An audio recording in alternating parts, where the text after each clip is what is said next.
오늘 오후에 우리들에게 주신 하나님의 말씀 신약성경 에베소서 1장 20절부터 23절까지 말씀입니다.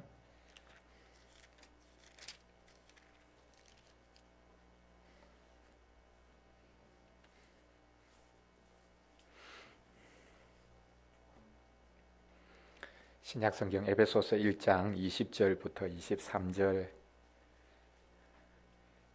23절까지 말씀 우리 같이 한 목소리로 읽겠습니다. 에베소서 1장 20절부터 23절까지 말씀입니다. 우리 같이 읽겠습니다. 그의 능력이 그리스도 안에서 역사하사 죽은 자들 가운데서 다시 살리시고 하늘에서 자기의 오른편에 앉히사 모든 통치와 권세와 능력과 주권과 이 세상뿐 아니라 오는 세상에 일컫는 모든 이름 위에 뛰어나게 하시고 또 만물을 그의 발 아래에 복종하게 하시고 그를 만물 위에 교회의 머리로 삼으셨느니라. 교회는 그의 몸이니 만물 안에서 만물을 충만하게 하시는 이의 충만함이니라. 아멘. 그리스도의 높아지시는 과정을 우리 같이 공부하고 있습니다. 낮아지신 네 단계를 거치신 후에 이 땅의 사역을 마무리하시고 하늘 사역을 시작하시기 위해서 예수님은 높아지십니다. 첫 번째가 부활입니다. 그다음 두 번째가 승천입니다. 세 번째가 하나님 보좌 우편에 앉으심입니다. 마지막 네 번째가 산자와 죽은 자를 심판하기 위해서 다시 오심입니다. 예수님이 실제로 경험하셨던 사실입니다. 그러나 예수님이 개인적으로 경험하셨던 이 사실은 하나님이 그를 높이셔서 교회의 머리로 삼으신 것을 보여주고 있습니다. 첫 번째 부활은 예수 그리스도의 죽으심, 그것을 하나님께서 기쁘게 받으셨다라는 사인입니다. 그리고 승천은 하나님께서 예수 그리스도를 하늘로 불러 올리신다라는 것을 보여주고 있습니다. 그리고 세 번째, 하나님께서 예수 그리스도를 불러 올리셔서 하고자 하시는 일이 무엇인가, 그것을 아주 간단하게 하나님 보좌 우편에 앉아 계신다라는 고백으로 그렇게 드리고 있는 것을 볼 수 있습니다. 성천과 하나님 보좌 우편에 앉으심, 이것은 연속된 사건이지만 엄격하게 구별할 필요가 있습니다. 승천은 단 한 번 일어난 과거의 사건입니다.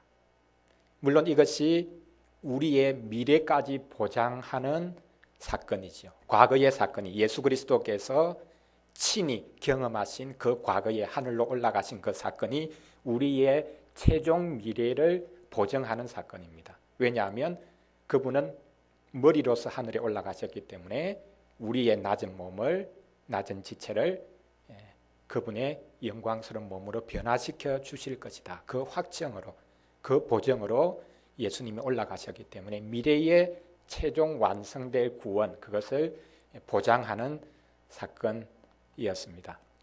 그러나 과거에 일어난 사건이죠. 미래에 장차 일어날 보장, 그것이 미리 주어졌습니다. 그러나 현재 과거와 미래를 살아가고 있는, 그 사이를 살아가고 있는, 이 세상 살아가고 있는 하나님의 백성들에게 하나님께서 주시는 은혜, 위로가 무엇인가, 그것을 세 번째 하나님 보좌 우편에 예수님이 지금도 앉아 계신다라는 이 사실이 우리들에게 보여주고 있는 내용입니다. 자, 예수님께서 이 땅에서 경험하시고 하늘에서 하시는 모든 일들을 사도신경에서 이렇게 고백하고 있는데, 가장 긴 기간 동안에 예수님이 하시는 일을 고백하고 있는 것이 무엇이겠습니까? 그것이 바로 하나님 보좌 우편에 앉아 계신다라는 것입니다. 승천하신 그때부터 재림하실 때까지 계속되는 사건입니다. 지속되는 사건입니다. 한순간으로 끝나는 것이 아니라 지속적으로 하나님 보좌 우편에 그분이 계신다. 우리를 위해서 그곳에 앉으셔서 일하고 계신다라는 것을 우리들에게 말씀하고 있습니다. 우리 사도신경 고백 번역에 보면 하늘에 오르사 하나님 전능하신 하나님 우편에 앉아 계시다가 저리로서 산자와 죽은 자를 심판하러 오시리라.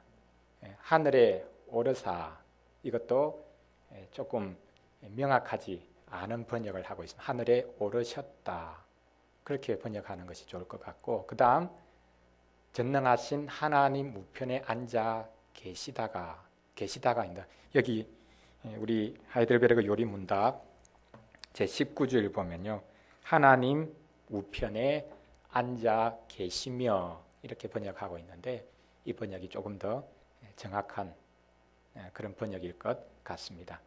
앉아 계시다가 오신다, 물론 맞는 말이죠. 그러나 지금 앉아 계신다, 지속적으로 앉아 계신다라는 이 사실, 이것을 분명하게 재림과 구별해서 지금 진행되고 있는 그 사건의 분명한 의미를 고백할 필요가 있습니다. 조금 전에 말씀드렸듯이 하나님 보좌 우편에 앉아 계시는 것은 성청과 연속선상에 있으면서도 구분되어진 지금 현재 진행되고 있는 사건입니다. 그리고 하나님 보좌 우편에 계시는 것은 장차 예수님이 다시 오실 재림과 연결되어 있으면서도 재림과 명확하게 구별해야 될 내용입니다. 그래서 전능하신 하나님 우편에 지금도 앉아 계신다. 지금도 여전히 그곳으로부터 이 땅을 통치하고 계신다. 이것이 우리에게 얼마나 놀라운 위로를 주겠습니까? 그분은 떠나가셨지만 지금 하나님 보좌 우편에서 이 땅을 여전히 통치하고 계신다라는 고백이 우리에게 참 감사하고 복된 위로 될 것입니다. 자, 그런데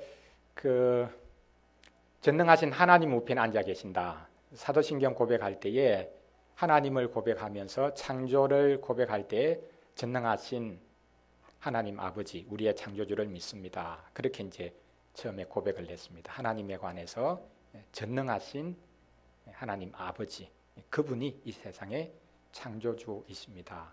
이렇게 고백을 시작했는데 한 번 더 전능하신 하나님 아버지, 그분에 대한 고백이 여기 예수님이 하나님 보좌 우편에 앉아 계신다라는 고백 속에 한 번 더 등장하고 있는 것을 볼 수 있습니다. 사도신경은 참 요약되어 있는 것이기 때문에 하나님의 전능하심이 사도신경 전체에 다 이렇게 포괄적으로 암시적으로 드러나 있다고 볼 수 있지만, 명시적으로 하나님의 전능하심, 하나님의 아버지 되심, 그분을 고백할 때 딱 두 번만 전능하신 하나님 아버지, 그분이 창조하셨다라고 할 때에 이 이야기를 하고 있고, 그 다음에 한 가지 더, 두 번째 전능하신 하나님 아버지를 굳이 언급하면서 명시할 때에 전능하신 하나님 아버지 우편에 예수 그리스도께서 지금도 앉아 계신다. 예수 그리스도께서 하나님 보좌 우편에 앉아 계심, 그 중요성을 전능하신 하나님 아버지 우편에 지금도 앉아 계신다, 이런 방식으로 고백하고 있는 것을 볼 수 있습니다. 자, 그러면 우리 하이델베르그 요리문답 통해서 하나님 우편에 앉아 계신다라는 이 고백이 왜 덧붙여졌는지, 그리고 이것이 우리에게 주는 위로가 무엇인지 같이 한번 살펴보도록 하겠습니다. 제50문 질문 이렇게 되어 있습니다. 하나님 우편에 앉아 계시며 라는 말이 왜 덧붙여졌습니까? 왜 이 고백이 덧붙여져 있는가? 승천하셨다, 그분이 다시 오실 것이다, 이렇게만 말해도 될 것인데 승천과 재림 사이에 하나님 보좌 우편에 지금 앉아 계신다, 이 말을 왜 굳이 덧붙여서 삽입해서 고백을 하고 있는가?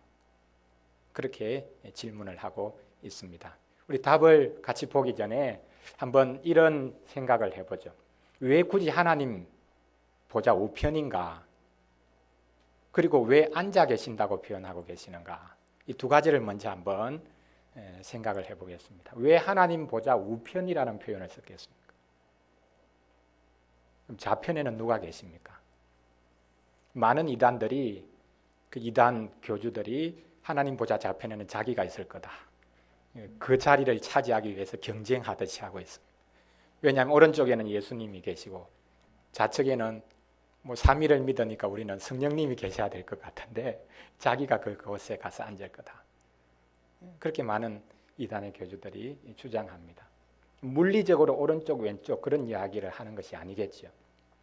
성경에서 오른쪽 하면 하나님께서 자기 백성에게 구원을 베푸신다 할 때도 주로 쓰는 표현은 하나님께서 당신의 오른손으로 권능을 베푸신다. 그 오른손을 씁니다. 왼손잡이들은 좀 기분이 나쁘겠죠. 왜 자꾸 오른손 이야기만 하는가? 그 오른쪽이라는 것은 이제 상징적인 의미가 있죠.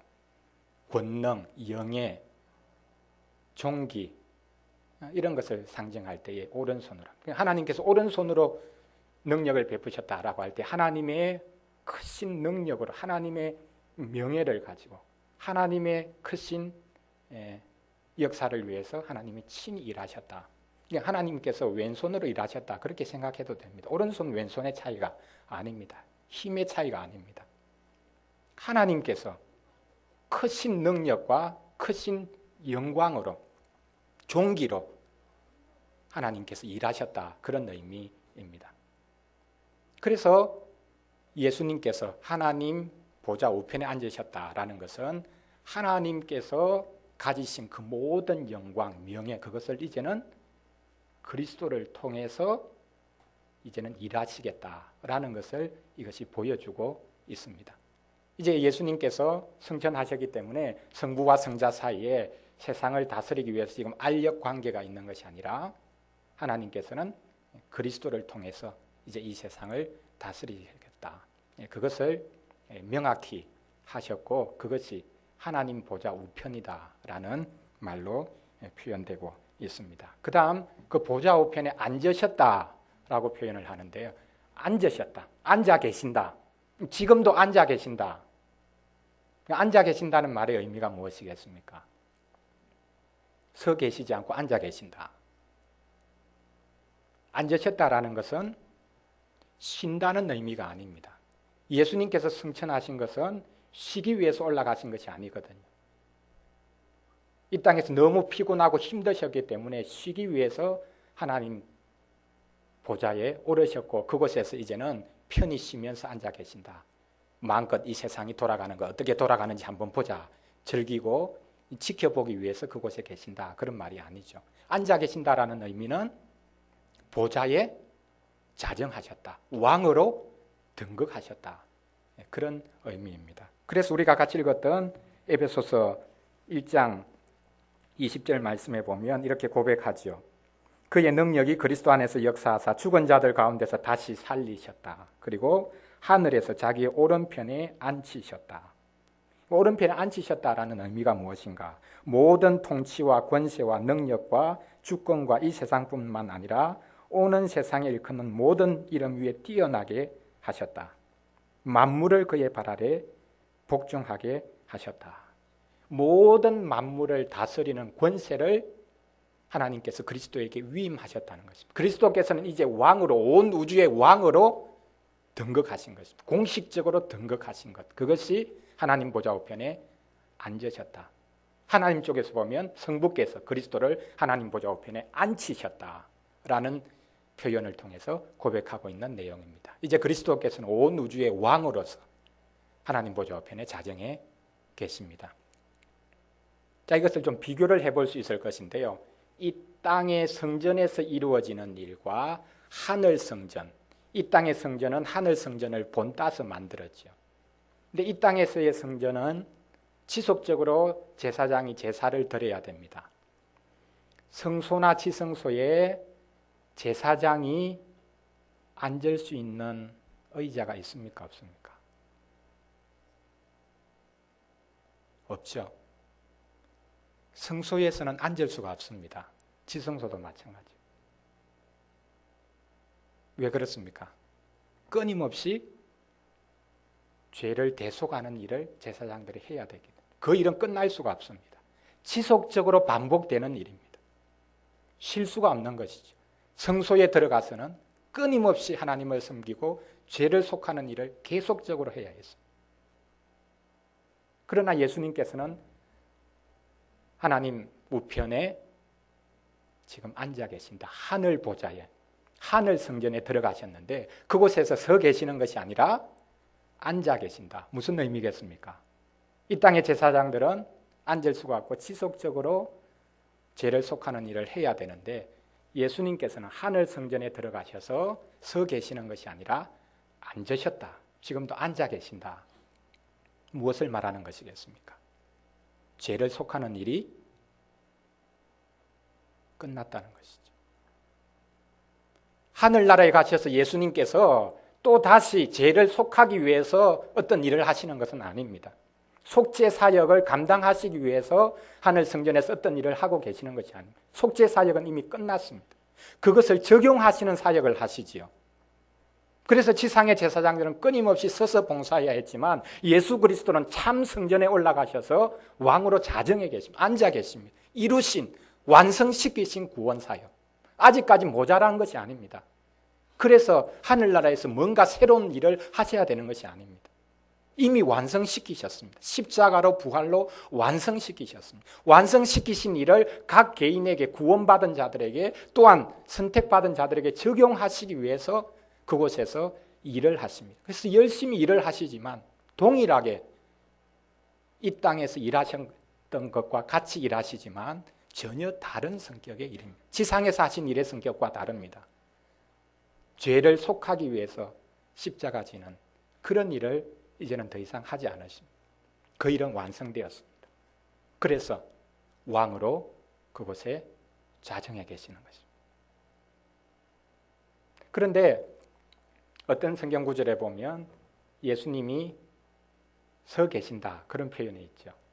어떤 경우에 서 계신다고 표현하고 있습니까? 스데반이 순교를 당하는 장면인데 그때 돌에 맞아서 죽어가면서 하늘을 보니까 하늘이 열리고 하나님 보좌가 펼쳐져 있고 그곳에 예수 그리스도께서 내가 서신 것을 보노라. 그러면서 스데반이 순교하죠. 내가 하늘을 열어서 보니까 예수 그리스도께서 하나님 보좌 우편에 서 계신 것을 본다. 그럼 앉아 계신 것은 뭐고 서 계신 것은 뭡니까? 스데반이 죽는 장면 그 순간에 예수님께서 급하셔가지고 벌떡 일어서셨겠습니까? 예수님이 참 안타깝게 생각하셔서 그 순간에 벌떡 일어서셨다. 그 다음에는 또 앉아 계신다. 앉아 계신다는 표현도 실은 상징적인 것이죠.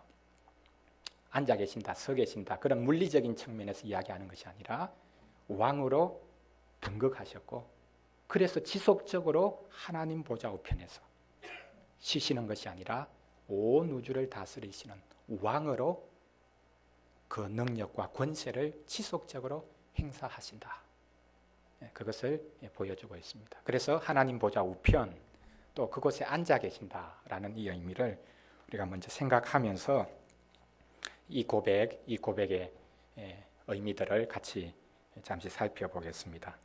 우리 답 한번 보겠습니다. 같이 읽겠습니다. 그리스도는 거기에서 자신을 그의 교회의 머리로 나타내기 위하여 하늘에 오르셨으며 성부께서는 그를 통하여 만물을 다스리십니다. 여기 두 가지를 이야기하고 있습니다. 하나님 보좌 우편에 앉으셨다라는 것, 그것이 무엇을 말을 하는가? 그리스도는 교회의 머리로 그곳에 계신다라는 것입니다. 다스리시는 분이지만 그분은 개인적인 분이 아니라 교회의 머리로 하나님 보좌 우편에 앉아 계신다. 성천의 의미를 우리가 지난주에 살피면서 이것을 분명히 우리가 같이 배웠죠. 예수님이 성천하신 것은 혼자 성천하신 것이 아니라 몸인 우리의 머리로서 그분이 성천하셨다.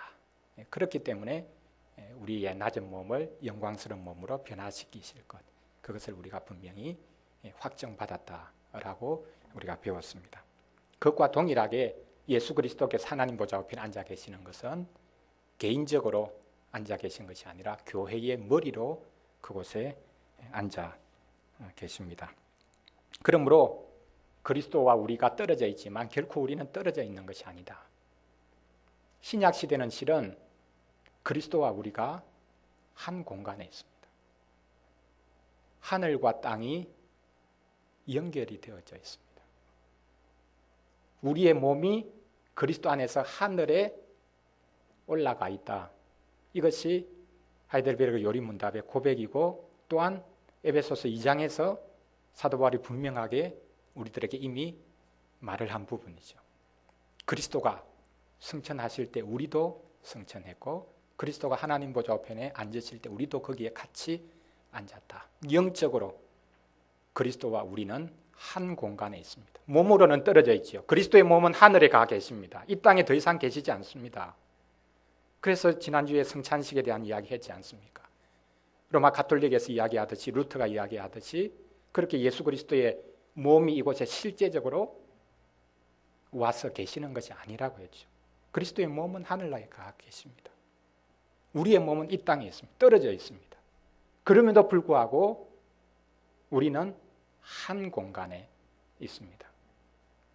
그리스도의 그분의 하늘 보좌에 자정하심, 그것은 우리를 멀리 떠나신 것이 아니라 우리를 그분에게로 이끌어 올리실 것 또한 이미 올려주신 것을 우리로 하여금 믿고 고백하라고 만드시는 내용임을 볼 수 있습니다. 그래서 우리는 그리스도와 결코 떨어져서 존재하는 것이 아니다. 우리는 그리스도와 늘 함께 있는 사람들이다. 마지막 날에는 더 친밀하게 함께 있겠죠.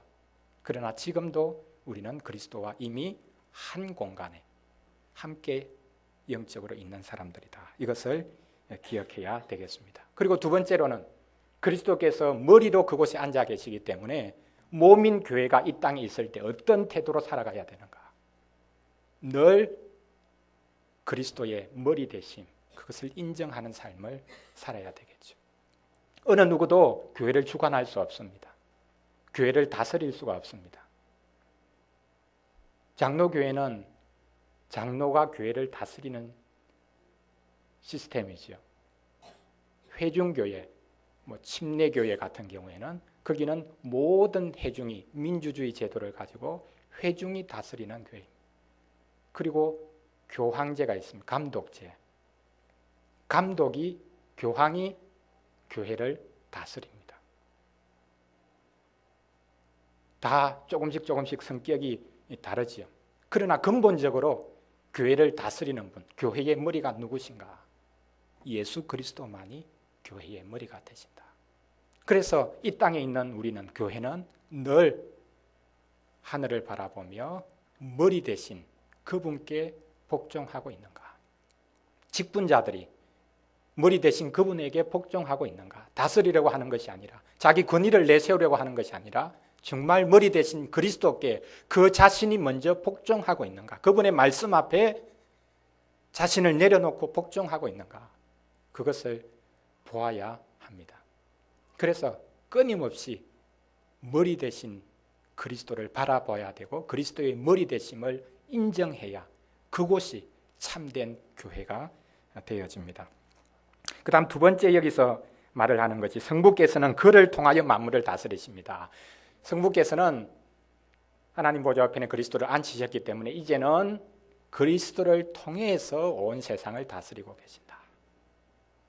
그렇게 말씀합니다. 다른 말로 표현하면 그리스도께서는 교회의 머리가 되실 뿐만 아니라 모든 만물의 머리가 되신다라는 것입니다. 여기서 교회의 머리 되심과 만물의 머리 되심은 성격이 좀 다르지요.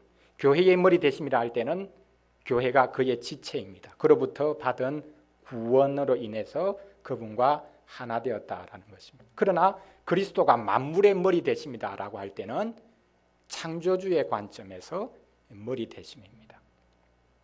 그래서 교회의 머리로 그리스도가 계시는 것과 온 만물의 머리로 그리스도께서 세상을 다스리는 것과는 성격이 다르죠. 그러나 어쨌든 간접적인 측면에서 그리스도는 온 만물의 머리로 계신다. 그렇게 말을 할 수도 있습니다. 그것을 오늘 우리가 읽었던 본문에 모든 세상 만물을 그 발 아래 복종하게 하신다. 그런 표현으로 사용하고 있는 것을 볼 수 있습니다.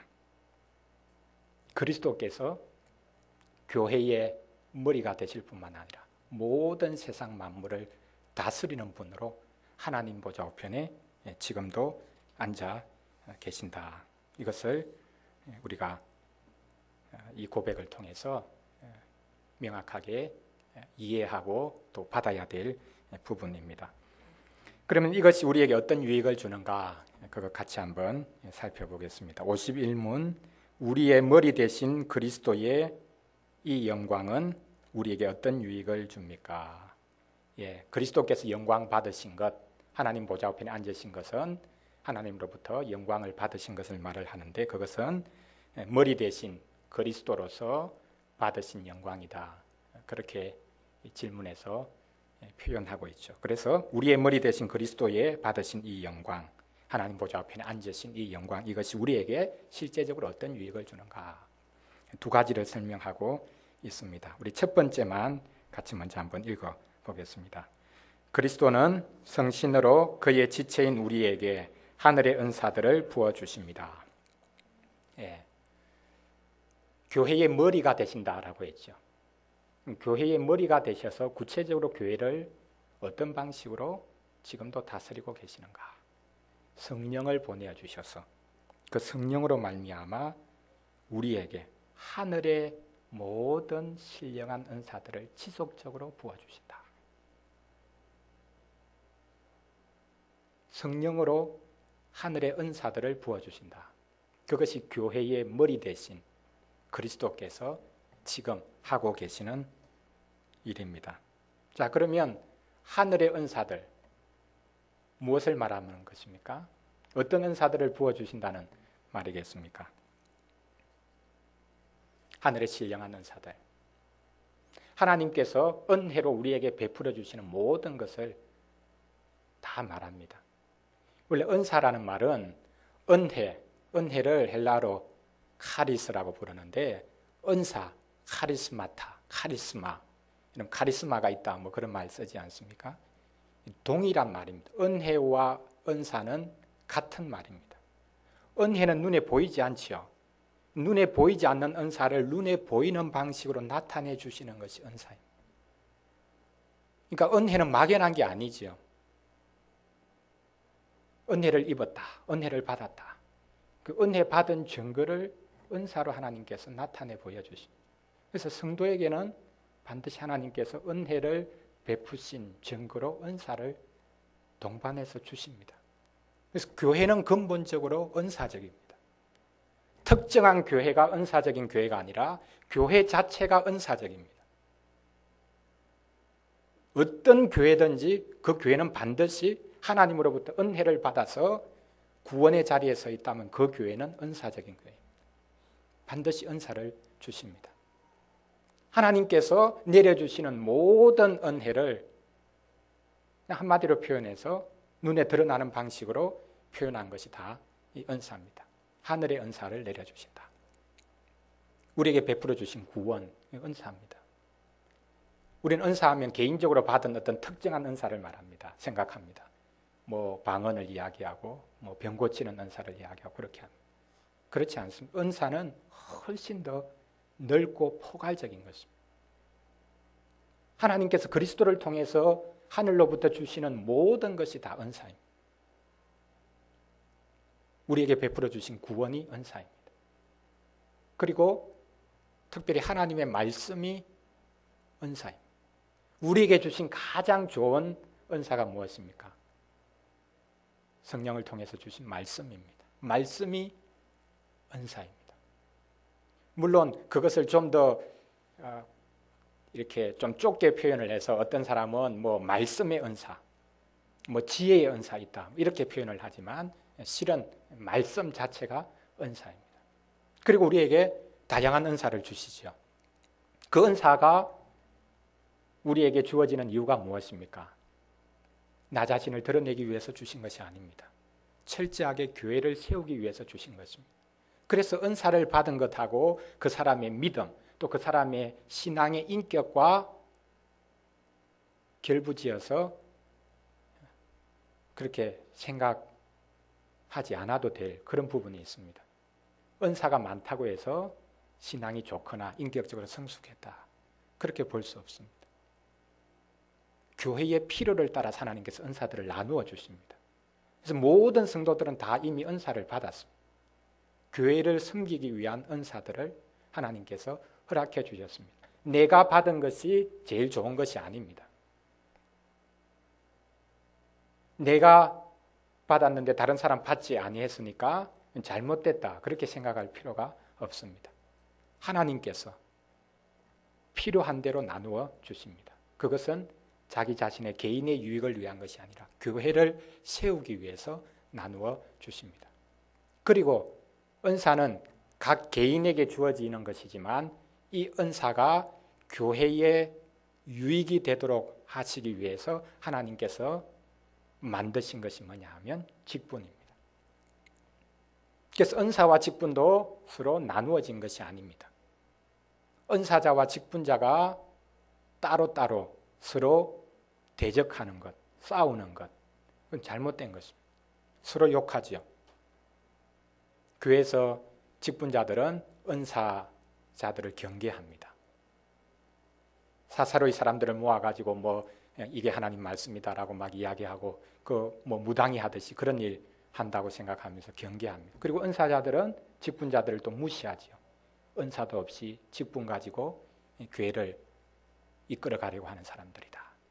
직분자들을 무시합니다. 그러나 모든 은사는 직분을 지향하는 성격이 있고, 더 나아가서 하나님께서는 교회의 유익을 위해서 몇몇 중요한 은사들을 직분으로 그렇게 성격시키셨습니다. 그래서 하나님께서는 교회에게 직분을 통해서 교회를 다스려 가시고 하나님께서 주시는 가장 좋은 선물, 그것 중에 하나가 곧 직분입니다. 그래서 직분을 사모하는 것, 그것은 참 귀한 일입니다. 자, 하나님이 주시는 모든 것, 우리를 최종 구원에 이르도록 하시기 위해서 주시는 모든 좋은 선물, 그것이 은사라는 말로 표현되어 있습니다. 그래서 하나님께서는 이 은사를 주셔서, 각종 은사, 하늘의 신령한 은사를 주셔서 지금도 교회를 세우시고 교회를 지속적으로 하나님의 교회 되게 만들어 가시는 일을 하고 있습니다. 그 다음 두 번째 보면요, 둘째 한번 읽어보겠습니다. 둘째, 그는 그의 권능으로 우리를 모든 원수들로부터 보호하고 보존하십니다. 예, 그리스도께서 받으신 영광, 이것이 우리에게 주는 유익이 뭔가? 첫 번째는 성령으로 하늘의 신령한 은사들을 나누어 주신다. 둘째, 그의 권능으로 우리를 모든 원수들로부터 보호하고 보존해 주신다라는 것입니다. 세상을 다스리고 계시기 때문에, 온 세상의 통치자로 다스리고 계시기 때문에 그리스도께서는 교회를 위해서 모든 원수들로부터 교회를 보호하고 보존하시는 일을 계속하신다라는 것을 보여주고 있습니다. 그러므로 우리는 두려워할 필요가 없는 것입니다. 우리가 전교인 수련회 때 교회에 관해서 같이 배울 텐데요, 교회는 하나님이 세우십니다. 사람이 열심을 가지고 교회를 세워가지만 교회를 붙드시고 지키시는 분은 하나님이십니다. 하나님께서 그리스도를 통해서 교회를 보호해 가십니다. 인간적인 어떤 세력이 교회를 흔들어 놓을 수 없습니다. 교회는 항상 늘 위험에 직면했습니다. 초대교회 때부터 마찬가지고, 그것은 이중적인 방식인데 외부로부터의 공격, 또 내부로부터의 그런 위협, 두 가지가 항상 있었습니다. 교회를 없애기 위해서 세상적인 권세가 늘 교회를 핍박했죠. 그리고 내부적으로 끊임없이 하나님의 진리, 하나님의 말씀으로부터 빗나가서 교회가 하나의 종교가 되고 종교 현상이 되고 그냥 단순한 신심을 가지고 신을 찾고자 하는 그런 종교단체가 되도록 하기 위해서 내부에서 끊임없이 이단들이나 이단 사설들이 일어났습니다. 이렇게 내외적으로 교회는 늘 공격에 직면해 있습니다. 그러나 하나님께서는 교회를 끝까지 지키십니다. 이 땅에서 교회가 사라진 것 같아 보이는 그 속에서도 하나님께서는 당신의 백성들 중에 남은 자들이 있게 하셔서 교회가 유지되게 하시고 결국은 그 교회를 통해서 하나님께서 선택하신 자들을 한 사람이라도 남김없이 모으시는 그 일을 지속적으로 해가십니다. 그래서 그의 권능으로 모든 원수들로부터 교회를 보존하시고 보호하시는 일을 계속하신다. 자, 지금도 그리스도께서 하시는 일입니다. 하나님 보좌 우편에 앉으셨습니다. 그분이 교회의 머리로 그곳에 계십니다. 모든 세상 만물의 통치자로서 그곳에 계십니다. 그곳으로부터 끊임없이 하나님의 백성이 최종 구원을 이루고 성도들이 온전케 되도록 하시기 위해서 하늘의 신령한 은사들을 지금도 지속적으로 부어주고 계십니다. 그리고 교회가 어떤 위기 상황에 있다 할지라도 외부의 핍박뿐만 아니라 내부로 인해서 생겨나는 온갖 잘못된 교리적인 그런 것들로부터도 하나님께서는 당신의 교회를 지키시고 끝까지 주의 영광을 위해서 보존해 가실 것입니다. 이 일을 그리스도께서 지금도 하고 계십니다. 그리스도께서 쉬고 계십니까? 아닙니다. 우리가 종종 하나님께 또 예수님께 그렇게 하죠. 하나님은 우리 사정 모르니까 참 편하지요. 하나님 제 입장을 아십니까? 우리가 그렇게 종종 이야기할 때가 있습니다. 예수님은 이 땅에서 자신을 온전히 드리셨습니다. 그래서 구원을 이루셨습니다. 이루신 그 구원이 우리의 것이 되도록 최종적으로 성취될 때까지 그리스도께서는 지금도 쉬지 않으십니다. 하나님 보좌 우편에서 그냥 앉아서 즐기고 계시는 것이 아니고 그분은 지금도 당신이 이미 이루신 그 구원을 구원받은 우리가 최종적으로 우리의 것으로 누리고 완성할 수 있도록 지금도 역사하는 것입니다. 그리스도로부터 하나님의 사랑으로부터 우리를 빼앗아 갈 자가 없을 것입니다. 일어나 머리를 들어서 하늘에 계신 우리 주 예수 그리스도 그분을 계속적으로 바라보아야 하겠습니다. 기도하겠습니다.